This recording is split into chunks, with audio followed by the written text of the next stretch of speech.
Bonjour Annelise Voisin. Bonjour Lucie Luthier. Bienvenue à l'Arsenal. Je suis contente de te retrouver pour cette première édition de Rencontres à l'Arsenal. Une nouvelle série de vidéos qui seront regardables, consultables sur la page YouTube du Centre d'art contemporain l'Arsenal.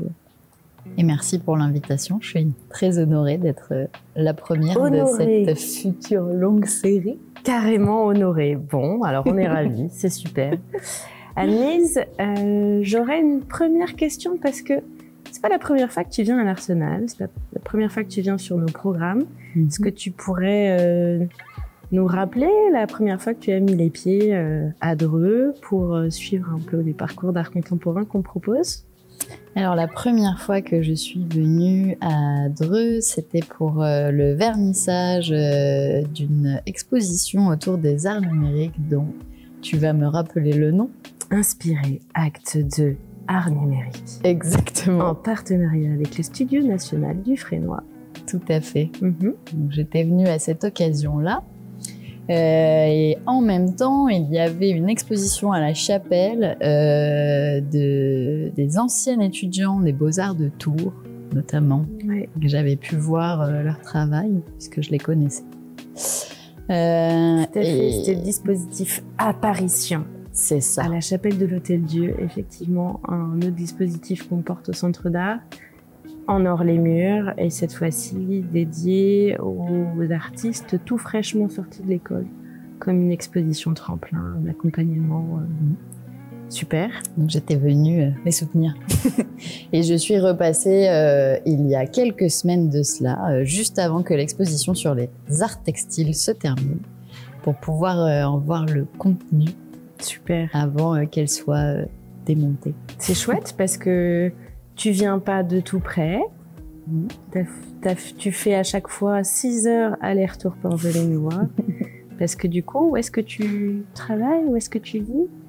Alors donc moi, j'habite à Tours et je travaille aux ateliers de la Morinerie à Saint-Pierre-des-Corps qui sont un regroupement d'ateliers, d'artistes et d'artisans. On est à peu près 150 là-dedans. Voilà. Ok, donc là, cette question.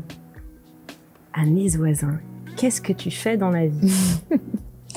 Alors, si je réponds par le prisme du métier, je suis artiste plasticienne de son petit nom de métier. Et tel que Ségolène Tuilard, qui est exposée en ce moment dans cette exposition, pourrait aussi nommer multicasquette, ou moi j'aime bien dire couteau suisse, puisqu'en fait on fait beaucoup de métiers en même temps quand on est artiste plasticien.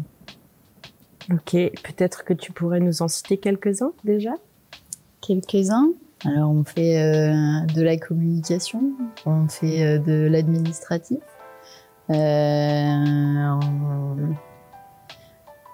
on en fait tellement que je ne sais plus les compter, les nommer. On fait de la création, de la demande de subvention. De la logistique. De la logistique. De la technique. Effectivement. Est-ce que tu as toujours voulu être artiste? Alors non. Oui et non. J'ai toujours été attirée par les arts, c'est évident. J'ai voulu être chanteuse comme Laurie. Oh. Ou bien circassienne, je suis passée par beaucoup de choses, mais toutes ces choses-là m'ont menée au métier d'artiste plus tard. Et comme on le disait en blaguant tout à l'heure, on ne naît pas artiste, on le devient. Okay. Alors comment on devient artiste? Comment toi, tu as fait ce chemin pour devenir artiste-auteur indépendante ou artiste plasticienne, comme tu le dis? Alors, je vais donc parler de ma formation. Moi, je suis donc au départ, si on remonte un peu plus loin, au lycée, j'étais dans un lycée spécialisé dans l'audiovisuel. Donc, j'ai d'abord fait 3 années d'audiovisuel jusqu'à ma terminale, avec l'idée de faire du cinéma. Et sauf que les grandes écoles dans lesquelles je voulais rentrer, qui sont des grandes écoles publiques, nécessitaient un niveau maths sup, maths spé à peu près au moment du concours. Et j'ai décidé de quitter tout ce qui était scientifique à ce moment-là. Il était où ce lycée du coup? À Angoulême. Angoulême, ok. C'est ça. Le LISA, le lycée de l'image et du son d'Angoulême. Ok. Et donc, je me suis dit qu'à l'école des Beaux-Arts, on pouvait tout aussi bien faire de la vidéo. Ouais.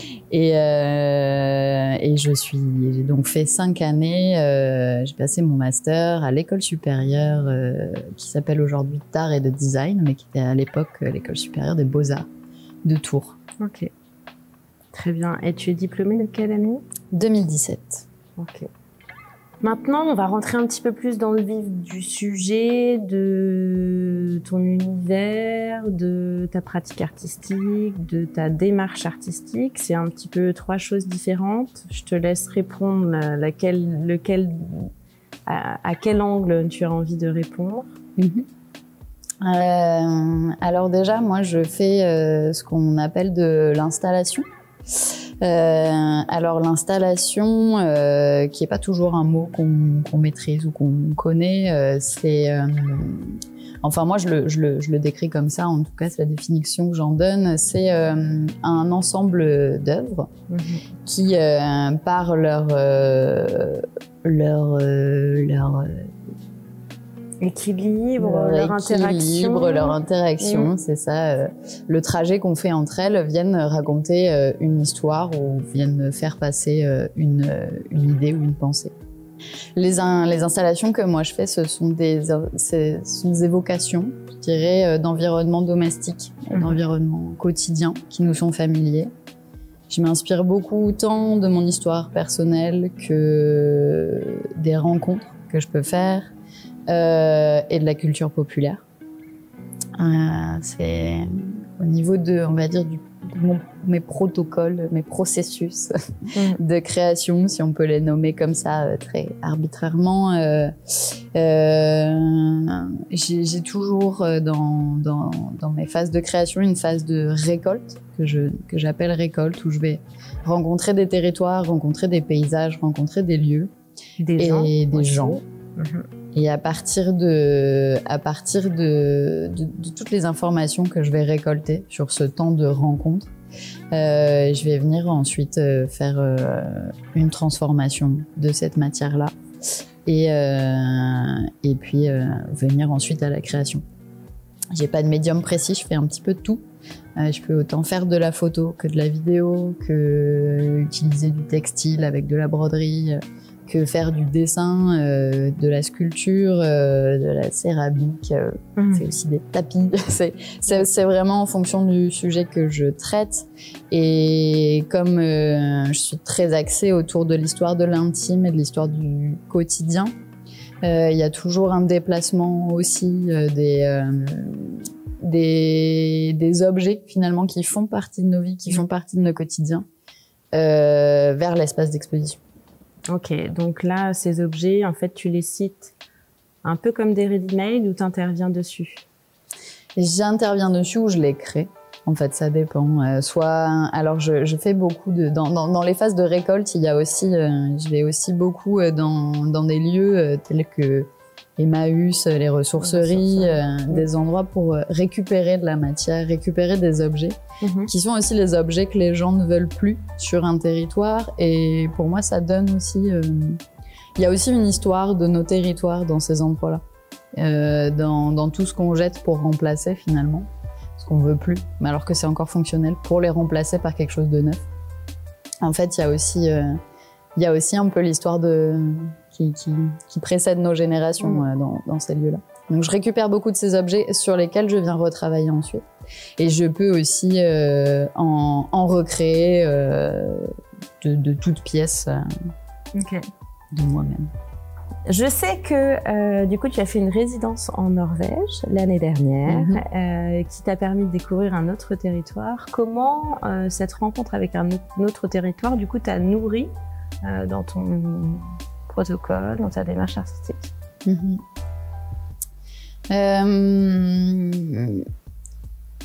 En fait, alors effectivement, moi je travaille beaucoup sur le territoire français et sur l'histoire de nos paysages, de notre territoire et les histoires intimes qui ont évolué dans ces territoires-là et comment est-ce que, en tant que Française, je peux voir et reconnaître les paysages qui m'entourent par rapport à aux transitions qui se sont effectuées avant que moi je les regarde.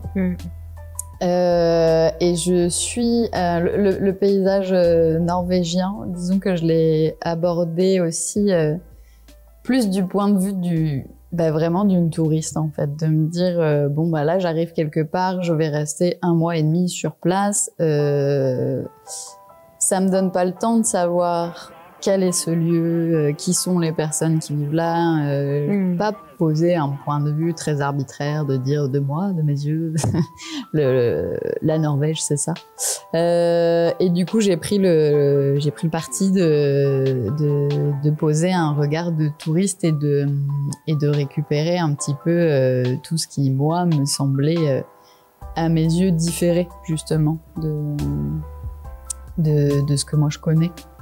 Et de reprendre un petit peu ces éléments-là pour en faire une installation du coup. Du coup, ça a fait l'objet d'une installation. Ça a fait l'objet d'une installation. Ok, que tu as déjà présentée à quel endroit? Qui a été présentée à l'atelier groupe à Bergen. Ok, ça marche. Alors donc Annelise, si on est là aujourd'hui, c'est parce qu'il y a une œuvre de toi, du coup, qui est exposée dans l'exposition Manifestation artistique. Comment s'appelle cette œuvre? Est-ce que tu peux nous la présenter? Alors cette installation s'appelle Après nous la fin du monde. C'est un travail qui a été mené en résidence de création il y a 1 an, l'été dernier, dans le cadre d'un programme qui s'appelle Été culturel, qui est mené par le ministère de la Culture, porté par la DRAC et qui a été porté également par l'association Mode d'Emploi à Tours. Et pour ce projet-là, je suis allée à la rencontre d'un nouveau territoire qui est celui d'Avoine. J'ai contacté des maisons de retraite sur place et il y en a une qui m'est revenue pour intervenir donc avec les personnes âgées résidentes dans cet endroit-là. Alors très exactement, c'est une résidence d'autonomie, pas une maison de retraite. Les termes ont leur importance. J'imagine que les habitants y étaient très attachés. Oui, exactement. Et les termes ont leur importance parce que c'est un lieu où les personnes sont encore autonomes, c'est-à-dire qu'on leur offre un cadre et un lieu de vie en communauté, mais où ils ont chacun leur appartement, ils ont leur cuisine, la possibilité d'inviter, et ils n'ont aucune pathologie aussi, c'est pas Alzheimer ou donc c'est leur mémoire et la récolte de leurs histoires était aussi très fluide pour ça. Et donc, moi, j'ai passé 15 jours à vivre parmi eux, dans une chambre de résidents, à manger avec eux au réfectoire le midi, et à aller les rencontrer tous les jours. Je passais à peu près une demi-journée avec chaque personne dans son logement, et je discutais un petit peu de leur vie et de comment est-ce que leur territoire avait évolué. Parce qu'en fait, je m'étais rendu compte que sur Avoine, qui est sur la presqu'île du Véron, il y avait dans les années 50 à peu près 150 exploitations agricoles. Aujourd'hui, il n'y en a plus qu'une dizaine. Et entre-temps, il y a une centrale nucléaire qui a été construite. Et cette centrale, c'est une des premières qui a été construite en France. Et du coup, je voulais essayer de comprendre un petit peu qu'est-ce qui s'était passé. Pourquoi est-ce que tout le paysage agricole avait disparu, finalement, pour laisser place à l'industrie. Et je voulais le prendre du prisme de l'intime et de rencontrer des personnes qui l'avaient vécu, finalement. Donc des personnes âgées qui avaient pu voir toute cette transition de paysage et qui puissent m'en parler de leur point de vue finalement ancré, situé, vécu. Voilà. Ok. C'est intéressant en fait de voir comment l'univers d'un artiste se construit. Est-ce que, comment il s'est construit? Est-ce que y a des œuvres d'artistes qui t'ont marqué, d'autres artistes français ou internationaux, qui t'ont marqué dans la mise en place de ton propre propos, mais aussi qui t'ont marqué parce que voilà, ça t'a particulièrement touché et que tu as particulièrement aimé leur œuvre?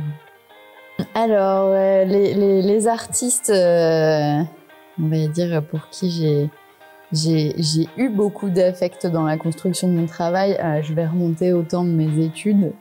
À ce moment-là, j'étais beaucoup dans la fiction, quasiment que dans la fiction. Okay. Je ne créais que des fictions, des images très léchées, très travaillées, très cinématographiques. Et je suis passée sur un travail un peu, qui est beaucoup plus documentaire plus tard. Et à ce moment-là, j'avais comme grande référence Jeff Wall, Cindy Sherman, Boltanski. On était quand même sur quelque chose qui ramenait au quotidien, hein, déjà. Aujourd'hui, si je dois citer des artistes dont j'aime particulièrement le travail, la liste pourrait être très très longue, mais si j'en garde quelques-uns, ce serait des artistes qui créent à partir d'histoires populaires, à partir d'histoires intimes. Je pourrais parler de Laure Prouvost, par exemple, de Nicolas Tuberry, Ryan Msirdi, qui est plus qu'à mon âge.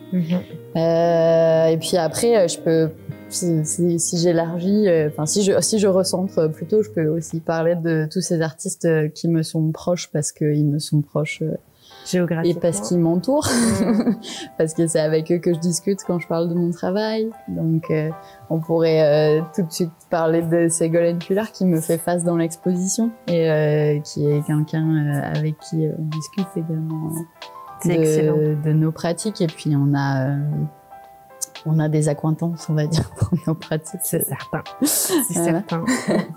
C'est marrant parce que je le savais pas du tout en fait quand je vous ai invité toutes les deux, je le savais pas du tout. Mais effectivement, il y a vraiment un univers qui se côtoie, qui se frôle, sans jamais faire la même chose, mais qui prend dans un angle différent. Et excellent.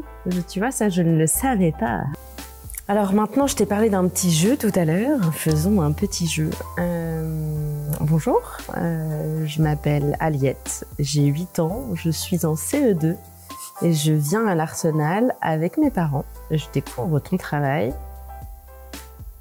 Tu es là? Est-ce que tu peux m'en parler? Alors, bonjour Aliette.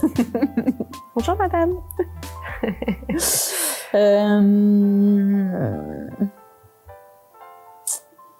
C'est toujours une bonne question et quand j'ai à le faire, en général, j'y arrive très bien. Mais c'est toujours plus difficile quand il faut l'inventer comme ça. Alors j'aime bien poser des questions, moi, en général, quand je rencontre des publics jeunes face à mon travail pour leur demander ce que eux voient en fait. Premièrement parce que déjà parce que je parle d'une époque que eux n'ont pas forcément connue et ne connaissent pas par le prisme de leur intimité. C'est-à-dire que moi, je parle beaucoup de la génération qui est celle de mes grands-parents.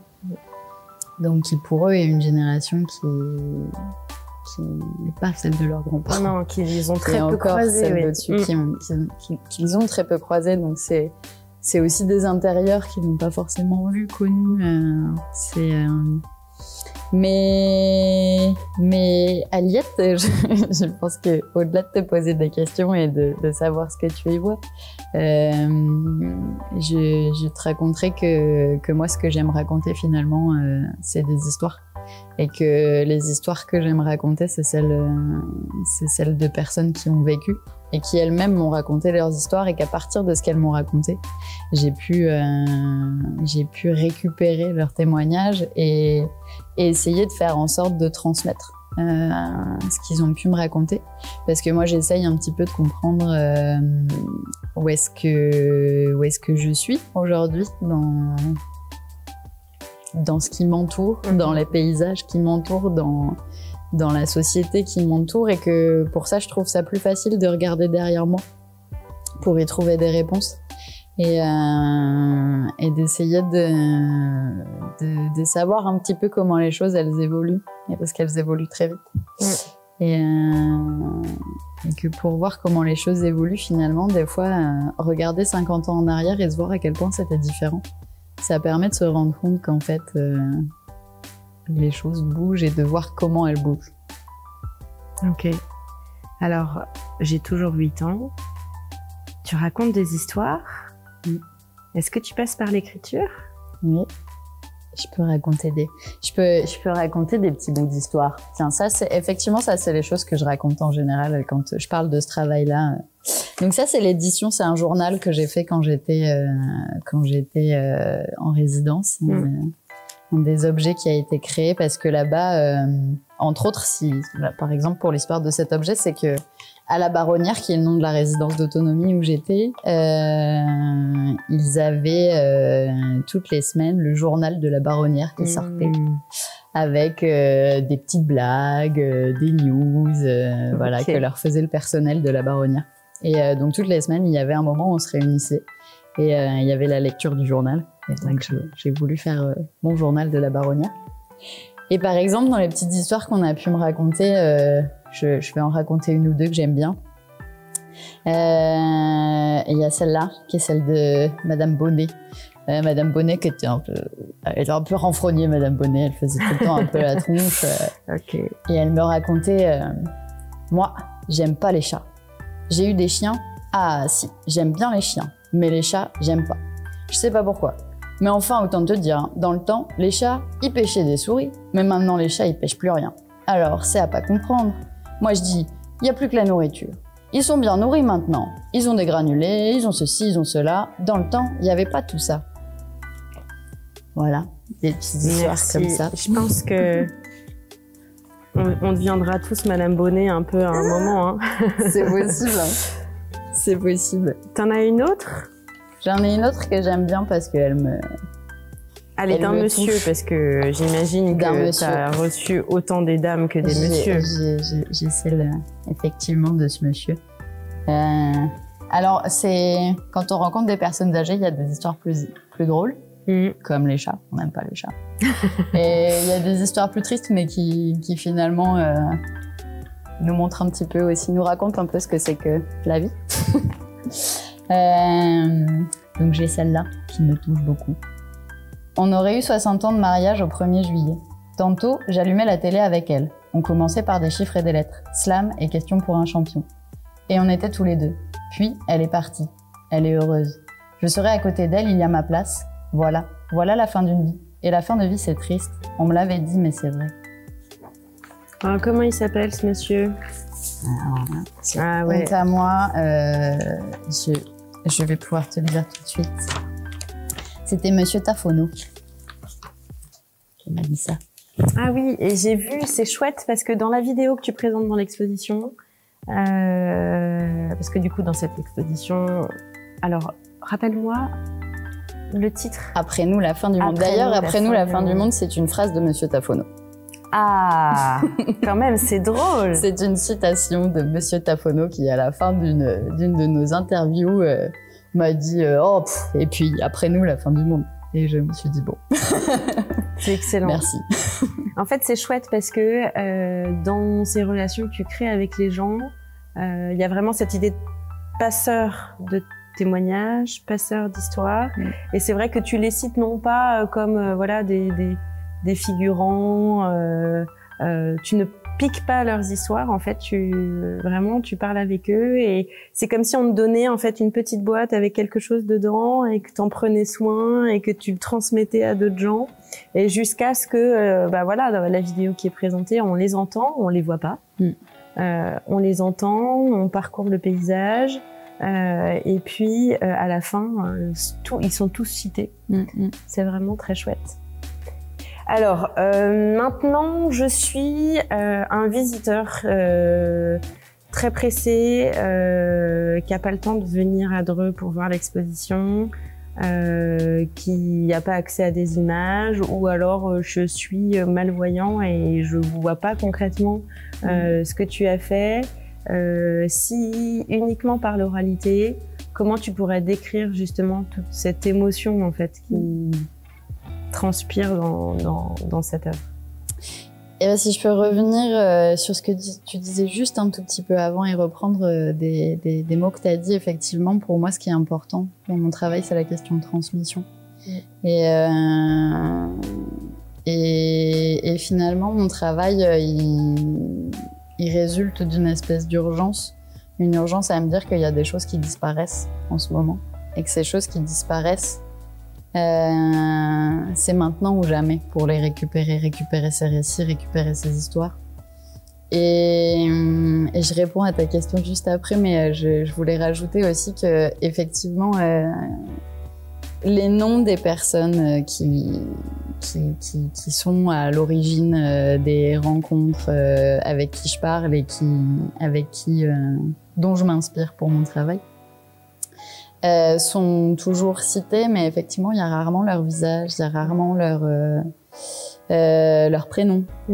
Souvent, c'est... Et en fait, je crois... c'est le fait de travailler avec des personnes âgées, il y a aussi quelque chose qui tourne autour de la discrétion. C'est des personnes discrètes à qui on n'a pas, en tout cas dans la ruralité, à qui on a rarement demandé de parler, de raconter leurs histoires, et eux-mêmes et elles-mêmes veulent être dans la discrétion et dans... Il y a une grande humilité, on va dire, et je pense que c'est aussi ça que j'essaie de retranscrire. Et du coup, si je devais le décrire à une personne pressée ou une personne qui ne peut pas voir l'œuvre, je dirais que finalement, ce sont des objets du quotidien. C'est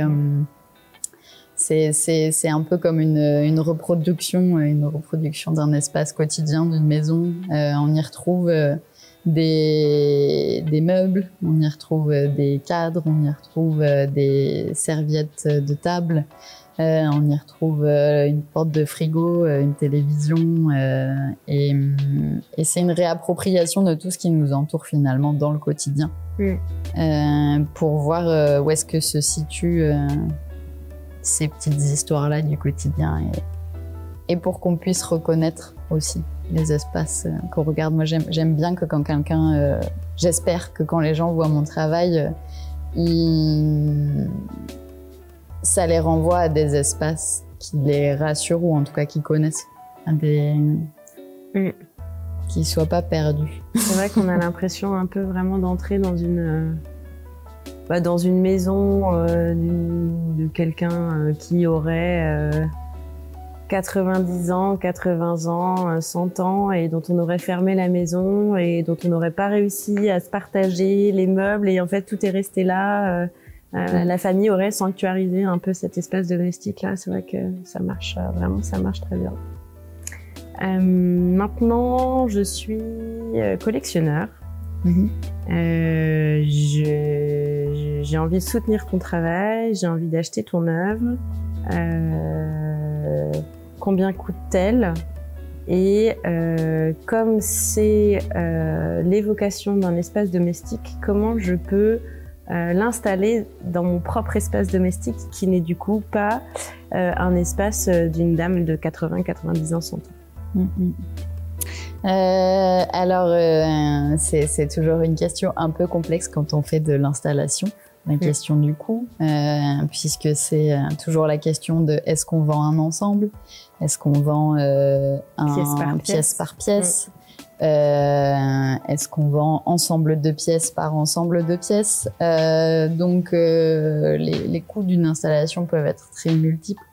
Là, en l'occurrence, on a une vidéo, on a des serviettes de table brodées, on a un journal. Et alors, moi, ce que j'aime bien faire dans mon travail, vu que justement, il y a tout un panel d'objets,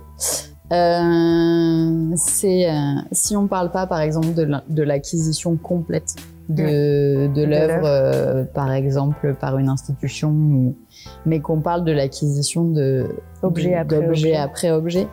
J'aime bien qu'il y ait toujours dans mes installations un panel de prix, on va dire, assez large, qui permettent au budget plus restreint de pouvoir avoir des choses. Là, par exemple, il y a ce journal, cette édition, qui est autour d'une 20aine d'euros.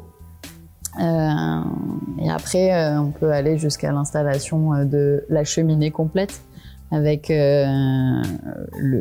l'objet cheminée et toutes les photos qu'il y a dessus, là qui seraient plus autour de 2000 euros.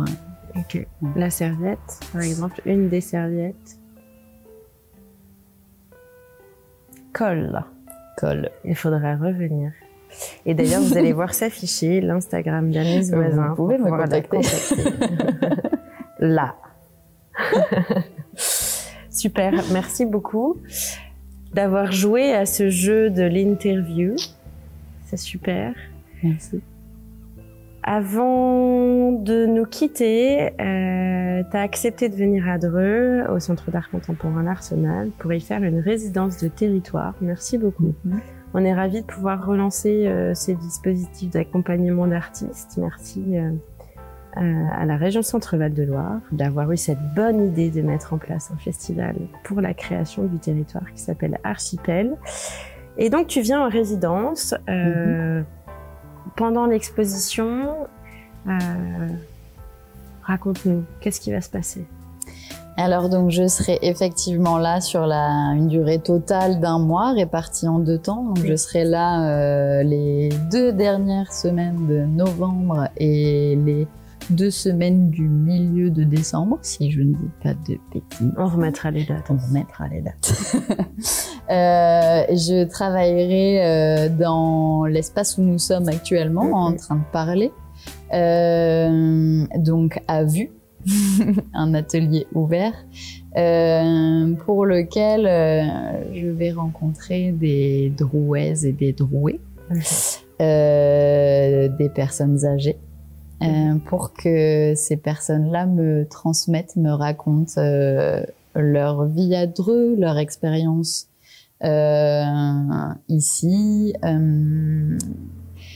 En fait, tous ces projets-là, comme celui après nous, la fin du monde, c'est aussi une manière de se rendre compte que la petite histoire, les histoires intimes, les histoires personnelles, finalement, elles sont à plus grandes échelles. Elles racontent aussi l'histoire d'un territoire, l'histoire par exemple, de la France et de ses 50, 100 dernières années.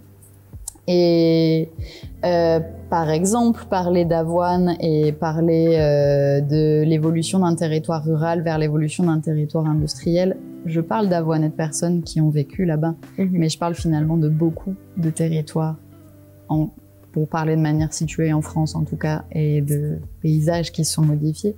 Dreux, je vais en connaître un peu plus de son histoire en étant ici, donc je vais pas trop m'avancer sur l'histoire de Dreux, mais il y a tout un gros passé industriel qui a amené à de grandes migrations de population ici. Il y a eu énormément de HLM, de construction liées à des naissances de quartier, des naissances de quartier, des naissances d'infrastructures, et tout ça en fait, ça raconte aussi l'histoire de beaucoup de villes en France, et c'est aussi essayer de comprendre un petit peu qu'est-ce qui s'est passé. Là, évidemment, en recentrant le travail sur Dreux et sur son histoire.